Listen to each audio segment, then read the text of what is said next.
नमस्कार, सवाल इंडिया का में आपका बहुत बहुत स्वागत है। शाम के 4 बज गए। एनडीटीवी इंडिया के साथ इस वक्त आप हैं। मेरा नाम है अंकित त्यागी।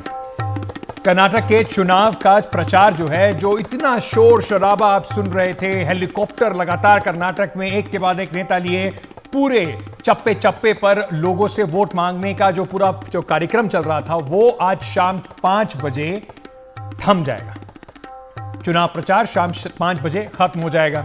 लाउड स्पीकर पर पाबंदी हो जाएगी, नेताओं के हेलीकॉप्टर लेके उड़ने पर पाबंदी हो जाएगी। डोर टू डोर कैंपेनिंग नेता जरूर कर सकते हैं, पर बड़ी पब्लिक रैली, मीटिंग, उन सब पर विराम लग जाएगा। शाम 5 बजे के बाद प्रचार पूरी तरह से रुक जाएगा। 10 तारीख को कर्नाटका के लोगों को वोट डालकर अपना मन, किसका कौन उनके मन को लुभा पाया है, कौन सी पॉलिटिकल पार्टी की बात उन्हें समझ में आ रही है, उसको सामने रखना है। 13 तारीख को इसके नतीजे भी आ जाएंगे।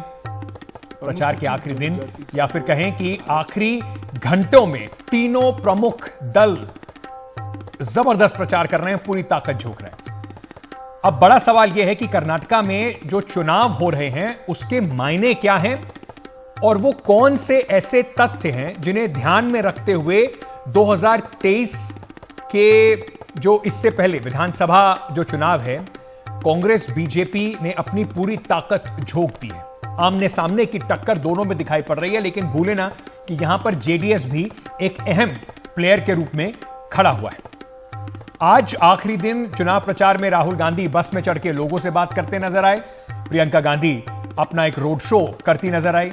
वहीं अमित शाह ने भी रोड शो किया, एक रैली भी की गृह मंत्री ने। और कर्नाटका में बीजेपी के अध्यक्ष जेपी नड्डा भी इस वक्त मौजूद हैं, लोगों से बात कर रहे हैं, मीडिया से बात कर रहे हैं। चुनाव प्रचार पूरे तरीके से अपना जो है कोशिश आखिरी घंटों में की जा रही है कि अपना मैसेज जो है, बातें जो है, वो जनता तक पहुंचाई जा सके। लेकिन क्यों इतनी ताकत लगाई जा रही है कर्नाटका के चुनाव में? क्यों कर्नाटका का चुनाव अहम है? सबसे पहले इस पर थोड़ी जरा बात करते हैं। इसके नतीजों का मध्य प्रदेश, छत्तीसगढ़, राजस्थान, तेलंगाना के चुनाव पर असर पड़ना संभावित है, क्योंकि 2023 में कुल मिलाकर जो 9 चुनाव होने हैं, कर्नाटका का जो चुनाव है वो 4था नंबर का चुनाव होगा। और इसके बाद जो चुनाव होने हैं वहां पर भी कई राज्यों में सीधे सीधे कांग्रेस और बीजेपी की टक्कर है। तो उस लिहाज से इसका जो रिजल्ट है, इसका जो नतीजा है, वो दोनों पॉलिटिकल पार्टीज के लिए बहुत अहम होगा। 2024 के लोकसभा चुनाव पर भी इसका असर देखने को मिलेगा। लोकसभा में कर्नाटका की 28 सीटें हैं, तो जो यहां जीत पाएगा वो कम से कम लोकसभा के लिए अभी तैयारी में उसको एक बूस्ट जरूर मिलेगा, उसको एक उछाल जरूर मिलेगा। पिछली बार भारतीय जनता पार्टी ने यहां पर जबरदस्त प्रदर्शन किया था। बीजेपी के लिए खासतौर से यह अहम इसलिए हो जाता है क्योंकि दक्षिण भारत में केवल कर्नाटका ही एक ऐसा राज्य है जहां पर भारतीय जनता पार्टी की सरकार है, तो वो चाहेंगे कि दक्षिण के इस गढ़ को बचा के रखें। वहीं भारतीय जनता पार्टी ने प्रधानमंत्री नरेंद्र मोदी के चेहरे पर चुनाव, समझ लीजिए, पूरा लड़ा है। प्रधानमंत्री ने लगातार एक के बाद एक रैली, रोड शो, करीब 20 से ज्यादा इस तरह के आयोजनों में भाग लिया। और प्रधानमंत्री की साख, वैसे तो हर चुनाव बीजेपी के लिए प्रधानमंत्री का चुनाव बन जाता है, लेकिन कर्नाटक में खासतौर से, क्योंकि इस बार बहुत बड़े पैमाने पर येदियुरप्पा, जो वहां पर एक बड़े नेता हुआ करते थे, ताकतवर नेता हुआ करते थे, वो एक्टिव चुनाव नहीं लड़ रहे हैं, कैंपेन जरूर कर रहे हैं। कांग्रेस के लिए यहां जीत जो है वो बहुत प्रमुख होगी, क्योंकि कांग्रेस, लगातार हमने देखा कि बीजेपी और कांग्रेस की आमने सामने की टक्कर में कांग्रेस हमेशा हल्की पड़ती है, कुछ राज्यों को छोड़ दिया जाए तो। 2014 के बाद से यह ट्रेंड लगातार सामने आ रहा है। हिमाचल वो अभी जीते हैं, लेकिन उससे पहले आप देखिए, उसी के साथ साथ गुजरात का चुनाव था, वहां पर जबरदस्त हार कांग्रेस पार्टी को मिली। तो कांग्रेस के लिए जीत बहुत अहम है। अहम इसलिए भी है क्योंकि अभी अगर दक्षिण भारत के राज्य देखें तो वहां पर कांग्रेस डीएमके के साथ एक छोटे से हिस्से में, मतलब बहुत स्मॉल पार्टनर है उस पूरे दक्षिण भारत का जो पूरा कांग्रेस का वर्चस्व एक जमाने में हुआ करता था। ना कांग्रेस आंध्रा में है, ना तेलंगाना में है, ना तमिलनाडु में पार्टनर है, जूनियर पार्टनर है, पुडुचेरी में भी नहीं है, केरल में भी नहीं है। तो कांग्रेस के लिए भी अपने आप को स्थापित करना बहुत जरूरी है। इससे कांग्रेस की जो बार्गेनिंग पावर है वो भी बढ़ेगी। विपक्ष में अपनी ताकत को बढ़ाकर वो ज्यादा सीटों पर, ज्यादा चीजों पर विपक्ष से बात कर पाएंगे, क्योंकि उनके पास 4 पूर्व राज्यों में सरकार होगी। जेडीएस जो एक कर्नाटक की रीजनल पार्टी है, उसके लिए भी ये बहुत अहम होगा, क्योंकि वहां पर रीजनल जो सेटअप है, यानी कि रीजनल जो छत्रप है, उनका क्या हाल होगा, शायद इसके भी इंडिकेशंस मिलेंगे। साथ ही साथ कर्नाटका अगर देखा जाए तो, क्योंकि आरोप लगता रहा है कि एटीएम की तरह इसका इस्तेमाल होगा, कर्नाटक बहुत एक संपन्न राज्य है। देश के जीडीपी में कर्नाटक का अकेला योगदान जो है वो 8% का योगदान है। आज गृहमंत्री अमित शाह ने दावा किया कि प्रधानमंत्री नरेंद्र मोदी की लोकप्रियता के आगे कोई नहीं टिकेगा। उन्होंने फिर मुस्लिम आरक्षण पर सवाल उठाया और कहा कि कांग्रेस तुष्टीकरण की राजनीति करती है, बीजेपी ने इसे हटाकर संविधान सम्मत काम किया है। सुन लीजिए उन्होंने क्या कहा। देखिए, 4% मुस्लिम रिजर्वेशन हमारी पार्टी ने ही खत्म किया है, सच कह रहे हैं, क्योंकि वो गैर संवैधानिक था। हमारे संविधान में धर्म के आधार पर रिजर्वेशन का कोई प्रावधान नहीं है। कांग्रेस ने अपीसमेंट की पॉलिसी के तहत वोट बैंक को कंसोलिडेट करने के लिए ये मुस्लिम रिजर्वेशन किया था, जिसको हमने हटा दिया है।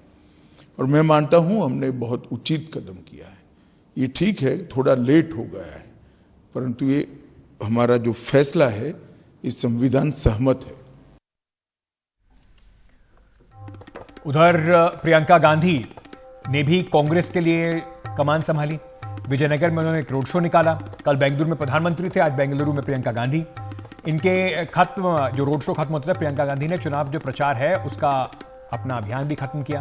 प्रचार के आखिरी दिन प्रियंका गांधी ने कहा कि वो कर्नाटक में जीत को लेकर आश्वस्त हैं। वो नंबर की बात नहीं करती, लेकिन लोगों के रिस्पॉन्स को लेकर बहुत उत्साहित है। वहीं राहुल गांधी ने वर्किंग महिलाओं के साथ बस में सवारी की और बस स्टॉप पर कॉलेज स्टूडेंट्स के साथ बातचीत की और फिर तस्वीरें भी खिंचवाई। I'm very hopeful. Unfortunately, I am not a predictor of numbers. I can only say that the response that we have got from the public, and as you heard in this very meeting, they want an end to corruption. This government has made itself known only by the epithet 40% Sarkara. That is not something a government should be known for. How has the response been so far? Sorry? How has the response Very been? good. It's been very good. मैं सबसे पहले, आज आखिरी दिन है चुनाव का प्रचार का, तो सबसे पहले अपने सहयोगी निहाल के पास चलते हैं और निहाल के पास चलकर समझने की कोशिश करते हैं कि क्या, बिल्कुल समझ लीजिए 1 घंटे से कम का समय निहाल रह गया है। जो बड़े बड़े भाषण और इतना शोर जो पिछले दिनों से, कई दिनों से, महीनों से कर्नाटका में चल रहा था, वो जरूर थम जाएगा। लेकिन बहुत ज्यादा, जिसे अंग्रेजी में कहते हैं बिटर कैंपेन रही है, मतलब बहुत ज्यादा आरोप प्रत्यारोप, पर्सनल अटैक्स से भरी कैंपेन रही है, जिसमें इलेक्शन कमीशन को भी बीच में कूदना पड़ा।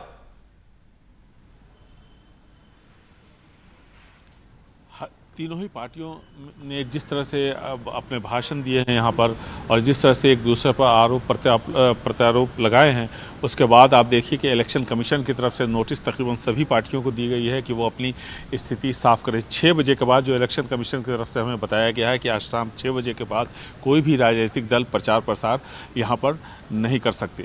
लेकिन यहाँ पर जिस तरह की खींचतान हो रही है उसमें कई सारे इश्यूज़ भी हैं और उन इश्यूज़ को लेकर के सभी जो तीनों ही जो बड़ी पार्टियां हैं, बीजेपी, कांग्रेस और जेडीएस, वो काफ़ी उन्होंने फोकस रखा अपने चुनाव प्रचार को। खास करके बीजेपी को देखिए, बीजेपी ने इस बार एक बहुत बड़ा परिवर्तन कर्नाटक में लाया है। वो परिवर्तन किस तरह से लाया है कि पहली बार पिछले 3 दशकों में जब से बीजेपी यहाँ पर सत्ता के आसपास आई और फिर सत्ता में आई, इन 3 दशकों के दौरान स्थानीय जो बीजेपी के नेता थे वो चेहरा हुआ करते थे चुनाव में। लेकिन इस बार प्रधानमंत्री नरेंद्र मोदी के नाम पर चुनाव लड़ा गया है यहाँ पे, और इसीलिए आप देखिए कि प्रधानमंत्री नरेंद्र मोदी ने 30 तारीख से लेकर के कल तक तकरीबन 1.5 दर्जन रैलियां की, कई सारे रोड शो किए, काफ़ी भीड़ भी आई।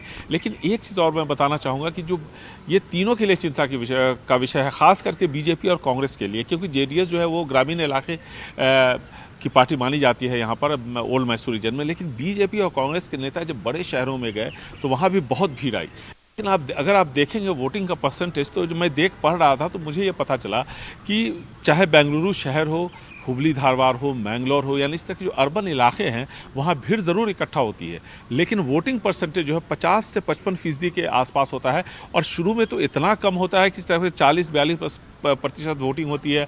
किसी तरह से लोगों को फिर बूथ तक पहुँचाया जाता है, फिर उसको बढ़ा करके तब जा करके वोटिंग बढ़ता है शाम के टाइम में, और वे 40। तो ये सवाल ये है कि जितनी भीड़, चाहे वो प्रियंका गांधी की रैलियों में दिखे, राहुल गांधी की रैलियों में, प्रधानमंत्री की रैलियों में दिखे, अमित शाह की रैली में दिखे, क्या वो वाकई वोट बैंक में तब्दील हो पाएगी? ये एक बड़ा सवाल है। और शायद इस बात को ध्यान में रख करके जितनी रैलियां इन लोगों ने शहरों में की है, उससे कहीं ज़्यादा रैलियां ग्रामीण इलाकों में भी की है। तो ये शायद ये इन लोगों का कैलकुलेशन, इतने सालों से चुनाव को कर रहे हैं, तो इनको ये कैलकुलेशन था कि शहरों की जो आबादी है वो बहुत कम तादाद में वोट करने के लिए आती है। जी, ये एक बड़ा फैक्टर है। बेंगलुरु की 28 सीटें हैं, लेकिन वहां पर जो औसत से करीब 15 से 20% वोटिंग परसेंटेज कम रहती है। पिछले बार भी 50 से थोड़ी ऊपर थी परसेंटेज, जाके पूरे स्टेट की जो परसेंटेज थी वो करीब 70 के आसपास थी। तो ये एक बड़ा इंपॉर्टेंट फैक्टर होगा। और माना ऐसा जाता है कि शहरों में भारतीय जनता पार्टी की ताकत ज्यादा है। बेंगलुरु की अगर बात करें तो मोटा मोटा अगर आप मान के चले तो बीजेपी और कांग्रेस को लगभग एक जैसी ही सीटें, 2-1 सीट ऊपर नीचे के हिसाब से मिलती रही हैं उन 28 सीटों में से। बहुत बहुत शुक्रिया निहाल, लगातार इस पूरी कैंपेन को उन्होंने कवर किया है। लेकिन क्या क्या बड़े इंडिकेशंस हैं? मैं आज, आप लगातार नेताओं की बात तू मैं सुन के थक गए होंगे, तो हम जरा एक्सपर्ट्स के साथ चलते हैं और समझने की कोशिश करते हैं कि क्या क्या इंडिकेशंस निकलकर अभी आ रहे हैं इस पूरी कैंपेन के बाद। हमारे साथ वीएस अरुण साहब जुड़ रहे हैं, वरिष्ठ पत्रकार हैं। बसंती हरिप्रकाश वरिष्ठ पत्रकार हैं, कर्नाटक में बेस्ड हैं। हमारे साथ ऐसे हेमंत साहब जुड़ रहे हैं, ये भी वरिष्ठ पत्रकार हैं कर्नाटका से। आप सभी का बहुत बहुत शुक्रिया। नेताओं की तू मैं से इतर मैं थोड़ा चाह रहा था कि आप लोगों से बात करके समझें कि किस तरीके के ट्रेंड्स, पूरी अब कैंपेन खत्म हो रही है उसके बाद आपने को देखने को मिल रहे हैं। वसंती जी, कल हम इस बारे में बात भी कर रहे थे। मैं फिर से आपसे वही सवाल से शुरू करूंगा। जो एक श्रिल कैंपेन रही है, एक बड़ी बिटर कैंपेन रही है, पर्सनल अटैक रहे हैं, सांप का भी इस्तेमाल हो गया, विषकन्या का भी इस्तेमाल हो गया, बजरंग दल भी इसमें आ गए, केरल स्टोरी को भी सामने देखा गया, उसका असर जमीन पर कितना दिख रहा है आज जब कैंपेन खत्म हो रही है? तो देखिए, मुझे एक तरफ से ये लगता है अंकित जी की जो वोटर है वो मतलब समझदार तो बन ही गए हैं सारे, खासकर भारत के जो वोटर्स हैं, पर वो हर चुनाव के साथ उनमें ये समझदारी बढ़ती जाती है कि नेता लोग जो कहेंगे वो कहते रहेंगे, हम अपनी करके रहेंगे।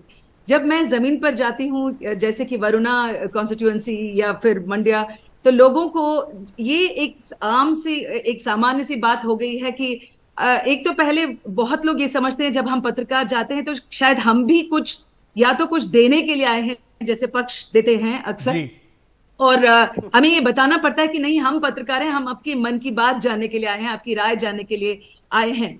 तो ये आप उसको परिहास समझ सकते हैं, you can think of it as a joke, पर लोग ये समझते कि देना है जो वो हम लेते रहेंगे, लेकिन जो हम अपना है वो खुद करके रहेंगे। इसीलिए मैं ये समझती हूँ कि कोई भी, चाहे इतने सारे ओपिनियन पोल आए हैं, मतलब उसकी तो हम गिनती ही इतना नहीं रख सकते, पर जो भी हो, मई 10 तारीख को जब वोटर जाएंगे उस बूथ पर, उनका और वो जो पोलिंग बूथ का जो रिश्ता है वो बहुत ही पवित्र सा एक रिश्ता है प्रजाप्रभुत्व के साथ, उसे शायद हम और आप परख भी नहीं जा पाएंगे। तो ये जो बहुत ही पॉलिटिकल डिस्कोर्स बहुत ही इतना लो हो चुका है, लेकिन मेरे ख्याल से उसका वोटर माइंड पे क्या असर है वो हम कोई नहीं बता सकते। बिल्कुल, वोटर माइंड पे कितना असर पड़ा है अभी शायद ये कहना बड़ा मुश्किल होगा। लेकिन वीएस अरुण साहब, जब आप देख रहे हैं इस तरह की जो कैंपेन बनाई जाती है, तो क्या पॉलिटिकल पार्टीज इस बात को ध्यान में रख के कैंपेन बनाती हैं कि इन मुद्दों पर ही लोगों को खींचा जा सकता है, या कहीं ना कहीं एक डिस्कनेक्ट है, जो जिस तरह की भाषा का इस्तेमाल होता है या नेशनलिस्ट एक लोकल इलेक्शन को बनाने की कोशिश होती है, वो चाहे प्रधानमंत्री नरेंद्र मोदी का चेहरा आगे करके हो या डिस्कोर्स को एक नेशनल लेवल पर ले जाके आगे हो? देखिए, पिछले दो हफ्ते का कैंपेनिंग हमने अगर देखें तो मुझे ये नहीं लगता कि एक पार्टी का जो मैनिफेस्टो है या प्रचारक का जो भाषणबाजी है उसके देखे ये लोग अपना हिस्सा लोगों के सामने रखते हैं। जैसे कांग्रेस ने जब कहा कि ये विषकन्या या अपने मैनिफेस्टो में बजरंग दल का बात सामने लेके आया, उस वक्त बीजेपी ने रिएक्ट किया, और उस रिएक्शन के लिए जो कांग्रेस ने जो किया वो इतनी जबरदस्त नहीं था। तो ये दोनों हो सकती है। अगर एक पार्टी अपनी जो आंकड़े हैं या अपनी पॉलिसीज है वो सामने लाती है, then the other party has to counter it. तो ये शायद नहीं हो रहा है इस चुनाव में। सिर्फ ये जो इमोशनल इश्यूज है उसके ऊपर तू मैं हो रहा है, लेकिन इश्यूज के ऊपर या डेवलपमेंट एक्टिविटीज के ऊपर इस चुनाव में कैंपेनिंग ज्यादातर मुझे नहीं लगता ये हो गया है। लेकिन हेमंत साहब, शुरुआत अगर देखी जाए तो कहीं ना कहीं कांग्रेस, ऐसा बहुत समय बाद था कि कैंपेन थोड़ी कोहेसिव दिख रही थी, लोकल, हाइपर लोकल कैंपेन करने की कोशिश कर रहे थे। पे सीएम 40% लोगों में दिख रहा था कि लोग उसके बारे में बात कर रहे हैं, वो लोगों तक वो बात पहुंच रही है। तो क्या आखिरी के हफ्ते 10 दिन के अंदर कहीं ना कहीं कांग्रेस ने जो एक मोमेंटम गेन किया था वो लूज किया इस पूरी कैंपेन में, मुद्दों से भटक गए? अंकित जी नमस्कार। सर, ऐसा है अंकित जी, आपने सही कहा, I fully agree with you. क्योंकि कैंपेनिंग की शुरुआत में कांग्रेस पार्टी का फोकस रहा incompetency and inefficiency and corruption of the Karnataka BJP government. लेकिन उसके बाद जो है 3 बयान आए हैं, 3 बयान that changed the entire discourse।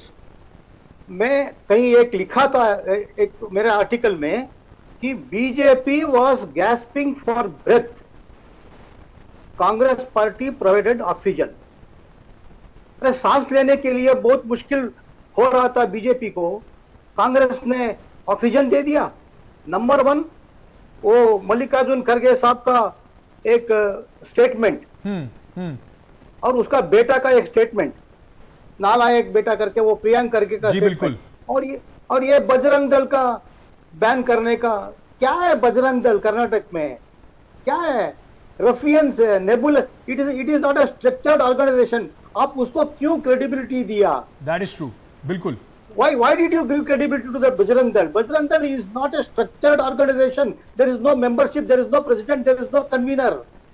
In fact Karnataka में जब मैं खुद वहां था तो लोग कह रहे थे भारतीय जनता पार्टी भी बजरंग दल से एक हाथ के डिस्टेंस पे रहती है। पहली बार ऐसा हुआ है कि बीजेपी बजरंग दल के लिए बैटिंग कर रही है। एग्जैक्टली, अननेसेसरीली, नीडलेसली आपने क्या किया? बजरंग दल को मैनिफेस्टो में लाके संघ परिवार को एकजुट होने का एक मौका दिया, अवसर दिया। जो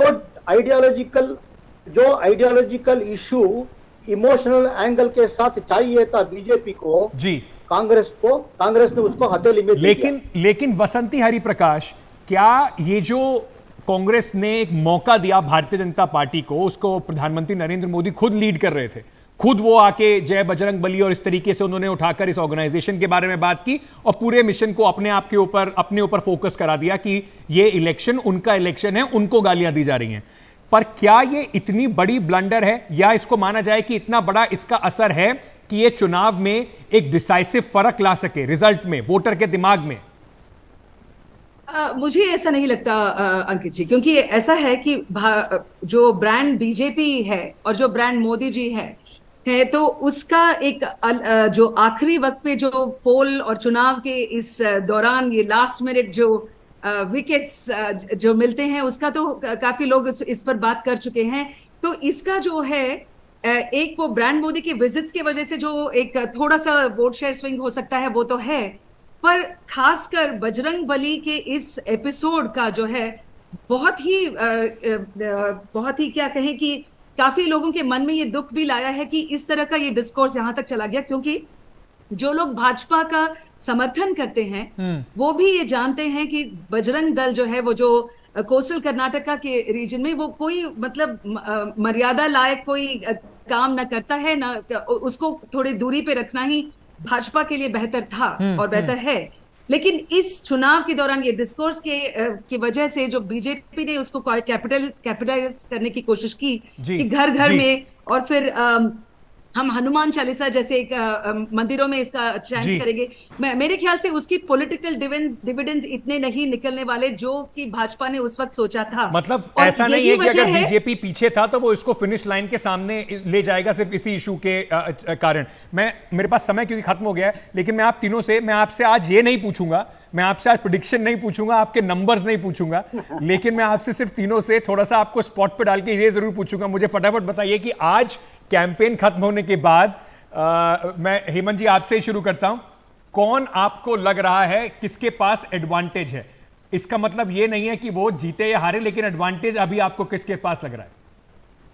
देखिए अंकित जी, कुल मिला के मैं अभी आंकड़े निकाल के आप किनसे पूछना चाहते हैं पहले ये हेमंत जी, सवाल? हेमंत मैं जी बोल रहे हैं अगर पहले। मुझसे पूछा जाए तो मुझे लगता है कि भाजपा बोलिए, के पास बोलिए। एक एडवांटेज है। मैं जब मंड्या में थी तो मुझे ऐसा लगा कि ये पहली बार मंड्या जैसे क्षेत्र में भाजपा की जो एंट्री, क्योंकि अगर वो सीट जीतती है जो कि बहुत ही जी। महत्वपूर्ण सीट है, तो वो वोकलीगा जो एक कम्युनिटी है उनको अपने अंदर लाने की कोशिश भाजपा की जो है वो काफी जोर शोर से चल रहा ठीक था। है, तो और आपको लगता उनके है पास कि अभी फिलहाल बीजेपी एक, के पास कैंपेन advantage आज है। खत्म होने के बाद एडवांटेज उस है? हेमंत जी आप अपनी बात कह रहे थे, आप बताइए सर। मेरे पास आंकड़े हैं अभी 206 टोटल पब्लिक फंक्शन हुए हैं कर्नाटक में बीजेपी लोगों का, और 90 रोड शो हुए हैं। ठीक है, इसी स्टैटिस्टिक्स मेरे पास किसका रोड शो कितना बार किए हैं, मेरे पास आंकड़े हैं। I am not going to into that now. आपने एक प्रश्न पूछा था किसका एडवांटेज है, किसका एज है करके। It looks like that even today the Congress party has an edge over BJP slightly because Okay. Congress party का ज्योग्राफिकल स्प्रेड और कांग्रेस पार्टी का सोशल स्प्रेड, वो दोनों बीजेपी से काफी सुपीरियर है। ठीक है, ऐसा क्षेत्र है कि जहां पर बीजेपी है नहीं, लेकिन कांग्रेस पार्टी है। जीत Edge सकते हैं या is- नहीं जीत सकते हैं, वो अलग बात है। वो अलग बात है, बिल्कुल। कैंपेन के बाद आज last- कम से कम आपको last ऐसा लग point- रहा है कि कांग्रेस के पास last लाइट point- एज है। अरुण साहब, आपको क्या लगता है किसके पास आज आपको दिखाई पड़ रहा है कि थोड़ा सा एडवांटेज ज्यादा है दूसरी पार्टी से? Ankit, I won't take debate, but मैं ये कहना चाहता हूं कि फाइट जो है वो बहुत ही क्लोज है। इट्स एक कांटे की टक्कर चल रहा है यहाँ, और कौन जीतेगा ये अभी मालूम नहीं है मेरे ख्याल में। और फाइट तो बहुत क्लोज है। बहुत अहम बात यह है कि कौन जीत जाएगा ये सिर्फ मतदारों के ऊपर निर्भर होता है। बिल्कुल, और वो पता चलेगा 10 तारीख को जब वो बटन दबाएंगे, और 13 तारीख को हमें पता चलेगा जब वो डब्बे खुलने शुरू होंगे। आप सभी का बहुत बहुत शुक्रिया। बड़ा इंपॉर्टेंट होगा, दिलचस्प होगा ये देखना, जैसे अभी बताया कि एज दिख रहा है, लेकिन क्या सिर्फ वो एडवांटेज, वो एज ही काफी होगा? कर्नाटका अक्सर पिछले कई सालों में, 3 दशकों में कम से कम हमने देखा है, लगातार हंग असेंबली की तरफ दिखता रहा है। इस बार क्या वो ट्रेंड बदलेगा? और अगर नहीं बदला तो क्या कांग्रेस फिर भी सरकार बना पाएगी या बीजेपी फिर से मैंडेट ले जाएगी? ये देखना बहुत मजेदार होगा। छोटा सा ब्रेक लेके वापस आ रहे हैं, बड़ी खबरें अभी और भी।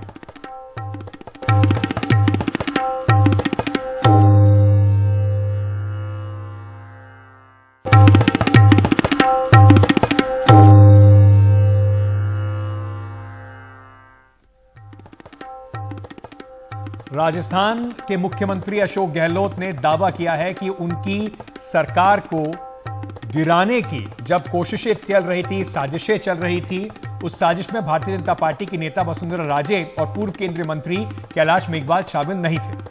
गहलोत के मुताबिक उन्होंने उस अनैतिक काम में साथ देने से मना कर दिया। और ऐसी मिसाल वसुंधरा राजे और कैलाश गहलोत ने पेश की।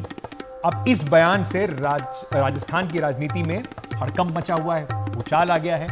वसुंधरा राजे ने अशोक गहलोत पर पलटवार करते हुए इसे षड्यंत्र बताया। उन्होंने कहा कि मेरा जितना अपमान गहलोत ने किया है कोई और कर नहीं सकता। वसुंधरा राजे का मानना है कि आगामी चुनाव की हार के डर से गहलोत झूठ बोल रहे हैं। जी धर्मेंद्र प्रधान, ये आपका गरीब शेखावत जो केंद्रीय मंत्री है, इन सब ने मिलकर षड्यंत्र किया।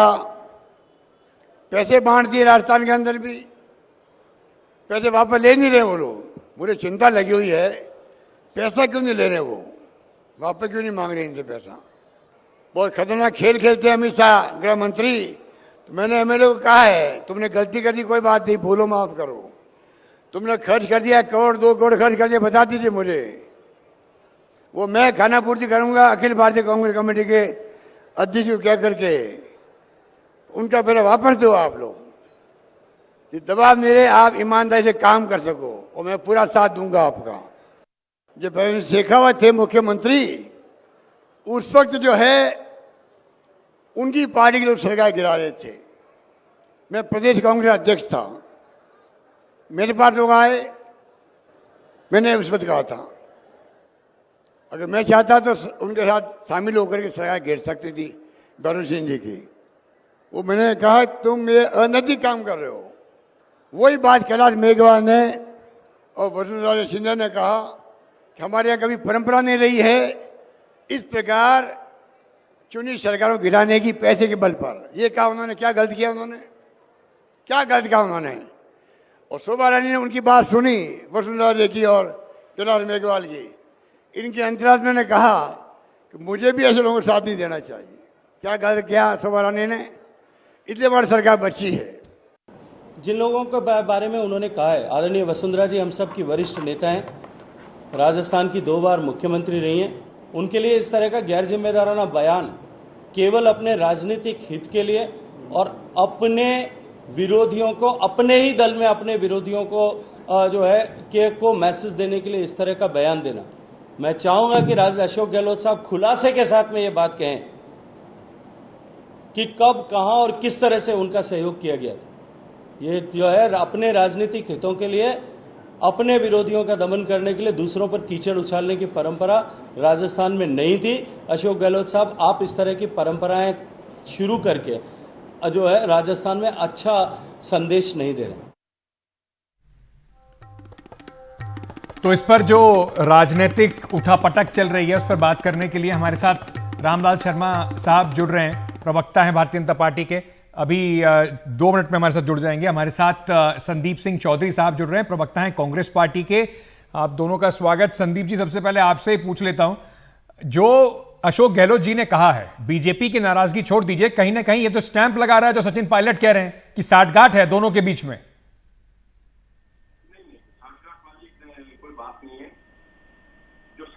गहलोत साहब ने वो उजागर की है कि भारतीय जनता पार्टी के लोग किस तरीके से राजस्थान की सरकार को ये किन प्रकार गिराना चाह रहे थे।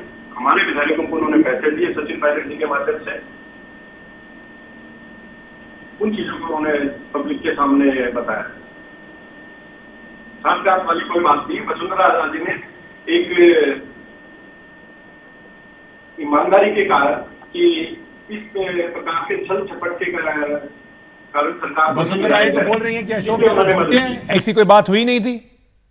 ये बयान देना एक अलग बात है, पर जो सच्चाई है वो पूरी राजस्थान की जनता को मालूम है। तो राजस्थान की जनता को मालूम है कि अशोक गहलोत वसुंधरा राजे एक दूसरे के समर्थक है। नहीं, समर्थक वाली बात नहीं है। वसुंधरा राजे ने राजस्थान की जो एक परंपरा है कि किसी भी काम के अंदर गलत तरीके से या षड्यंत्रपूर्ण तरीके से किसी चुनी सरकार को नहीं गिराएंगे।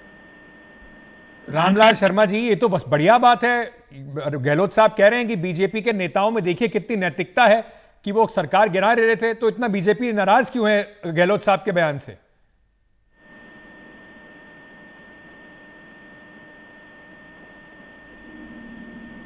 जब ये पूरा प्रकरण चला, कांग्रेस के अंदरूनी कलह की वजह से चला, कांग्रेस के नेताओं के संतुष्टि असंतुष्टि की वजह से चला, और उस समय तत्कालीन समय के अंदर एसओजी के अंदर एक एफआईआर दर्ज होती है। महेश जोशी जो इनके सचेतक है वो एफआईआर दर्ज कराते हैं कि हमारी चुनी हुई सरकार को अस्थिर करने का काम कर रहे हैं। आज वो दुनिया के अंदर नहीं है। एमएलए सरदार शहर भंवरलाल जी शर्मा, उनको पकड़ने के लिए एसओजी की पुलिस मानेसर तक जाती है, लेकिन जब विवाद इनका निपटता है तो एसओजी की पुलिस मानेसर तक जाती है, लेकिन जब मुख्यमंत्री के साथ वो चाय पीते होते हैं तो वहां तक पुलिस नहीं जाती। और मुख्यमंत्री जी फिर कहते हैं कि मेरी सरकार तो 0 टॉलरेंस पे काम करती है, भ्रष्टाचार में बर्दाश्त नहीं करता। तो भ्रष्टाचार बर्दाश्त नहीं करते तो जो भ्रष्ट विधायक हैं जिनको आप मानते हो उनके खिलाफ आप एफआईआर दर्ज क्यों नहीं कराते हो? आपके कांग्रेस के अध्यक्ष डोटासरा आपके गुट के हैं, आप उनको कांग्रेस की प्राथमिक सदस्यता से निलंबित क्यों नहीं करते हो? आप कांग्रेस की अनुशासनात्मक कार्रवाई उनके खिलाफ क्यों नहीं करते हो? जब तथ्य आपके पास है, गृह मंत्री आप हैं, प्रदेश के मुख्यमंत्री आप हैं, तो आप इस तरीके से मुद्दे से भटकाने की कोशिश कर रहे हैं। मेन मुद्दा ये है कि 2 दिन पहले बाड़मेर के अंदर सचिन पायलट का जो कार्यक्रम हुआ, उसके अंदर सरकार के मंत्री गए, सरकार के विधायक गए, तो ये पावर सेंटर के विरुद्ध दिया गया बयान है कि कांग्रेस की अंदरूनी कलह है। शर्मा जी, कांग्रेस की अंदरूनी कलह की तो कांग्रेस से बात करेंगे, लेकिन क्या कहीं ना कहीं इससे बीजेपी की अंदरूनी कलह भी सामने आ गई? इसी वजह से अशोक गहलोत ने निशाना वसुंधरा राजे पे साधा है, अब उनको दिक्कत लग रही होगी। वैसे ही वो कई सारे ऐसे नेता हैं जिनसे वहां पर अलग अलग कैंप आपके राजस्थान में बने हुए हैं, तो आपको लगता है कि कहीं ना कहीं ये बीजेपी की अंदरूनी कलह को बुझाने की कोशिश की जा रही है? देखिए, भारतीय जनता पार्टी के तमाम नेताओं के बयान कल और आज 2 दिन के अंदर आ चुके हैं। पूर्व मुख्यमंत्री वसुंधरा जी ने भी अपनी स्थिति स्पष्ट कर दी है। पार्टी के अन्य नेता प्रतिपक्ष से लेकर प्रदेश अध्यक्ष से लेकर सबके बयान आ चुके हैं। मुख्यमंत्री जी सिर्फ और सिर्फ ध्यान भटकाने के लिए इस तरीके के बयान देने की कोशिश कर रहे हैं। इनका अंतर्कलह इनके मन में है, आपसी वर्चस्व की लड़ाई है, एक दूसरे को निकम्मा, नकारा, गद्दार, बड़ा कोरोना जैसे शब्दों का इस्तेमाल ये लोग करते हैं। पर शर्मा जी, ये बात सचिन पायलट भी कह रहे हैं, और कहीं ना कहीं राजस्थान में बड़ी जाहिर सी बात है कि वसुंधरा राजे अशोक गहलोत के बीच में एक अनकही अंडरस्टैंडिंग है, दोस्ती है, 5 साल तुम 5 साल हम, तो क्यों ना मान लिया जाए कि दोनों में कुछ साठगांठ है? देखिए, भारतीय जनता पार्टी के तमाम नेता एक राजस्थान के अंदर राजनीतिक क्षेत्र में काम करते हुए रिश्ते मधुर हो सकते हैं, उसमें कोई अतिशयोक्ति नहीं है, लेकिन जहां विचारधारा की लड़ाई है, जहां पार्टी की लड़ाई है, जहां सिद्धांतों की लड़ाई है, कांग्रेस और बीजेपी के कोई भी नेता दोनों ही आमने सामने रहते हैं, उससे कोई समझौता नहीं करते। और मुख्यमंत्री जी इस तरीके के बयान देके वो कोशिश ये कर रहे हैं कि राजस्थान की जनता की भावनाओं को मैं मेरी ओर आकर्षित कर पाऊं, लेकिन वो इसके अंदर असफल ही होंगे, कभी भी सफलता उनको मिल नहीं सकती। और रही बात ये, दिक्कत यह है कि संदीप सिंह चौधरी साहब से मैं इस पे काउंटर क्वेश्चन लेता, लेकिन उनका कनेक्शन जो है वो कट गया है, तो हम कोशिश कर रहे हैं कि उन्हें जोड़कर उनसे भी बात करें। संदीप जी, अगर आप मुझे सुन पा रहे हैं तो जवाब दीजिए जो शर्मा जी कह रहे हैं देखिए, बीजेपी का दिक्कत नहीं है, कांग्रेस की अंतरकला का खेल हो रहा है। ये जो डर है आपस में, सचिन पायलट को लेकर डर है, उससे मुद्दा भटकाने के लिए अशोक गहलोत साहब कोशिश कर रहे हैं। नहीं सर, ऐसी कोई बात नहीं है, मुद्दा भटकाने वाली बात नहीं है। राजस्थान की जनता को अशोक गहलोत साहब ने सच्चाई बताई है कि भारतीय जनता पार्टी किस प्रकार से हर राज्य के अंदर, पहले उन्होंने मध्य प्रदेश में ऐसा किया, मध्य प्रदेश से पहले उन्होंने कर्नाटक में ऐसा किया, हर जगह। सर, लेकिन करने का मौका तो आप ही के लोग देते हैं ना उनको। नहीं, कुछ लोग हो सकता है पैसे की वजह से या किसी अन्य दबाव की वजह से, चाहे ईडी के डर से या अन्य किसी कारण से इनके प्रेशर में आके माने सर चले गए हो। आप जानते हैं कि किस प्रकार से प्रेशर बनाते हैं, किस प्रकार से इन्होंने अभी महाराष्ट्र के अंदर ईडी के प्रभाव से सरकार बनाई अपनी, तो पूरा देश इनकी सच्चाई जान चुका है कि इन प्रकार चुनी हुई सरकारों को गिराने का काम भारतीय जनता पार्टी की सरकार करती है। लेकिन और उसमें कुछ ठीक है, हमारे भी नेता इनके चक्कर में आ जाते हैं। चाहे चौधरी साहब, मैं आपसे एक सवाल और पूछना चाहता हूं। ऐसा तो नहीं कि अशोक गहलोत साहब ने जो ये मतलब वसुंधरा राजे से उनकी दोस्ती जो है उसको जग जाहिर करके ये बात कह के एक तीर से 2 निशाने लगाए? एक तो उन्होंने सचिन पायलट की कहीं ना कहीं बात पे मुहर लगाई, लेकिन सचिन पायलट से फोकस हटा दिया, और दूसरा वसुंधरा राजे को बीजेपी में अलग थलग करने की कोशिश कर दी। नहीं सर, ऐसा कोई वो नहीं है। अशोक गहलोत साहब ने वसुंधरा गांधी राजे जी की जब सरकार थी तो गहलोत साहब ने दिल्ली के अंदर जाके ज्ञापन दिया था कि 45,000 करोड़ का खनन घोटाला वसुंधरा राजे सरकार ने किया। अगर इनकी साठगांठ होती तो अशोक गहलोत कभी भी वसुंधरा राजे सिंधिया जी का सार्वजनिक रूप से विरोध नहीं करते। पर रहा सवाल सरकार बचाने का। 96 के अंदर जब भैरू सिंह जी की सरकार थी और वो अमेरिका इलाज कराने गए थे, उनकी सरकार गिराने के लिए जब भारतीय जनता पार्टी के लोग गहलोत साहब के पास आए तो उन्होंने सामाजिक सुचिता को देखते हुए सरकार गिराने से मना कर दिया कि मैं चुनी हुई सरकार को नहीं गिराऊंगा। इसी प्रकार से वसुंधरा राजे जी ने भी अपने मन की बात सुनते हुए राजस्थान की कांग्रेस की चुनी हुई सरकार को बचाने का काम बड़ी किया। कमाल की विडंबना कह लीजिए कि जिसको राजनीतिक सुचिता के तौर पर देखा जाएगा, एक बड़े मॉरल हाई ग्राउंड के तौर पर देखा जाएगा, राजनीति ऐसी है कि वसुंधरा राजे आके ये भी नहीं कह सकती कि जी हां मैंने ये स्टैंड लिया था क्योंकि मैं चुनी हुई सरकार नहीं गिरा सकती थी। अशोक गहलोत ने अपने ही दोस्त को, अगर उनकी दोस्त हैं तो कैसी मुश्किलों में डाल दिया है। अब ये वसुंधरा राजे और अशोक गहलोत जाने। चलिए, आप दोनों का बहुत बहुत शुक्रिया हमारे साथ जुड़ने के लिए। छोटा सा एक ब्रेक लेके वापस आ रहे हैं, खबरों का सिलसिला जारी।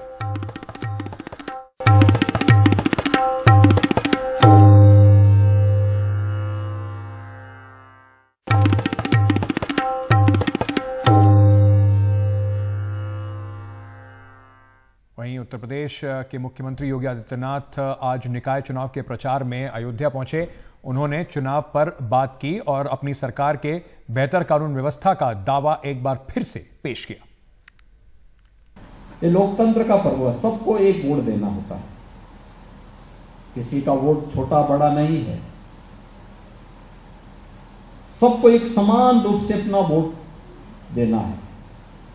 और अयोध्या में रहना ही नहीं है। देखिए, अयोध्या में जो नगर निगम का दायरा बढ़ा है, कुछ हम नए गांव हम लोगों ने ग्रामीण क्षेत्र के भी यहां पर जोड़े हुए हैं अयोध्या के दायरे को बढ़ाने के लिए। अयोध्या नाम तो ही बाद में, जब आपकी अपनी सरकार आई है उत्तर प्रदेश में, डबल इंजन की सरकार आई, तब ये अयोध्या नाम हम लोगों ने दिया। नहीं तो अयोध्या अलग था, फैजाबाद अलग था, जनपद का नाम भी फैजाबाद था, कमिश्नरी का नाम भी फैजाबाद था। अयोध्या तो एक नगर पंचायत जैसी छोटी सी नगर निकाय थी। हमने सबसे पहले दोनों को जोड़ करके नगर निगम बनाया। उत्तर प्रदेश के अंदर उस प्रकार का शासन था। हर दूसरे तीसरे दिन एक दंगा होता था। आज दंगा नहीं उत्तर प्रदेश में। पिछले 6 वर्ष में आपने देखा होगा कोई दंगा नहीं। उपद्रव होते थे छोटी छोटी बातों को लेकर के। पर्व और त्योहार आते थे, भय और दहशत का माहौल पैदा होता था, पता नहीं कब क्या हो जाए। और आज आप देख रहे होंगे, उपद्रव नहीं, अब तो उत्सव ने उत्तर प्रदेश की पहचान बनाई है।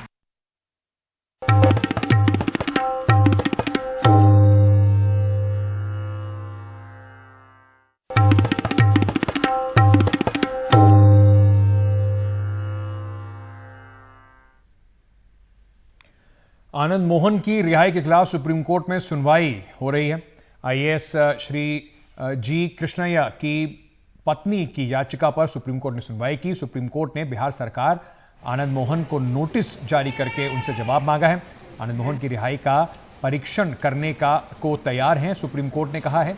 सुप्रीम कोर्ट ने यह भी कहा कि सुप्रीम कोर्ट ने सहरसा के एसपी को आनंद मोहन को नोटिस तालीम करने का निर्देश दिया है। जस्टिस सूर्यकांत और जस्टिस जेके महेश्वरी की बेंच इसकी सुनवाई कर रही है। आईएएस जी कृष्णैया की हत्या के केस में दोषी पाए गए थे आनंद मोहन।